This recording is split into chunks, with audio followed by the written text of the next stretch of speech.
Middle east में Iran, America और Israel के बीच बढ़ते युद्ध ने दुबई को भी अपने साए में ले लिया है।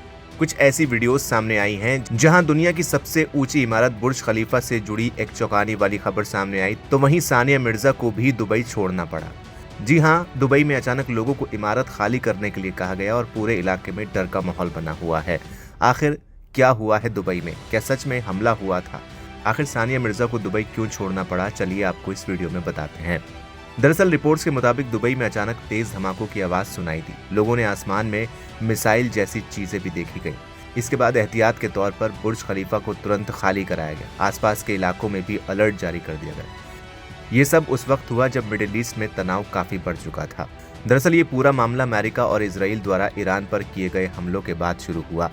इसके जवाब में ईरान ने गल्फ देशों पर मिसाइल और ड्रोन हमले शुरू कर दिए। दुबई, अबू धाबी, कतर और सऊदी अरब तक इसका असर देखने को मिला।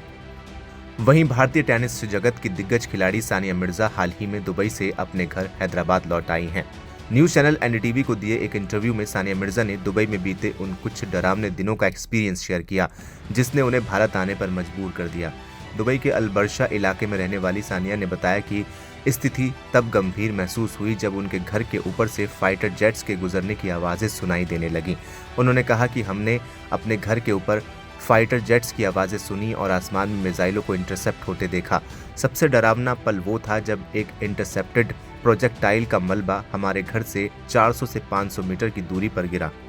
सानिया ने साफ किया कि उन्हें दुबई में कभी अनसेफ महसूस नहीं हुआ, लेकिन माहौल में हालात बहुत ख़राब हो गए थे। उन्होंने कहा कि एक छोटे बच्चे की मौजूदगी में आप उसे ऐसे माहौल में नहीं रखना चाहते।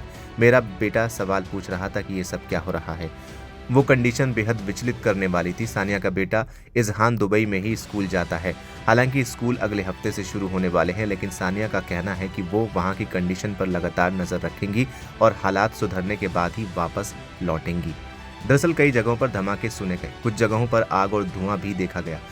एयर डिफेंस सिस्टम ने कई मिसाइलों को हवा में ही रोक दिया, लेकिन मिसाइल के टुकड़े गिरने से कुछ इलाकों में नुकसान भी हुआ है। अब सवाल है कि बुर्ज खलीफा को क्यों खाली कराया गया? सुरक्षा एजेंसियों को डर था कि और मिसाइल हमले हो सकते हैं, ऊंची इमारतें ज्यादा खतरे में हो सकती हैं। इसलिए प्रिकॉशन के तौर पर पूरी बिल्डिंग को तुरंत इवैक्यूएट कर दिया गया ताकि किसी को नुकसान न पहुंचे। जिन्होंने ये सब कुछ देखा उनके मुताबिक धमाका इतना तेज था कि खिड़कियां हिल गईं। लोग घबराकर इमारतों से बाहर निकलने लगे। कई जगहों पर ट्रैफिक और अफरा तफरी भी देखने को मिली। ये घटना सिर्फ दुबई तक सीमित नहीं है, पूरे मिडिल ईस्ट में तनाव बढ़ चुका है। कई देशों में अलर्ट जारी है। फ्लाइट्स, बिजनेस और ट्रैवल पर भी असर पड़ रहा है। फिलहाल इस वीडियो में इतना ही। आप क्या कहेंगे कमेंट सेक्शन में हमें लिखकर जरूर बताएं। वीडियो को लाइक करें, शेयर करें और चैनल को सब्सक्राइब करना बिल्कुल न भूलें।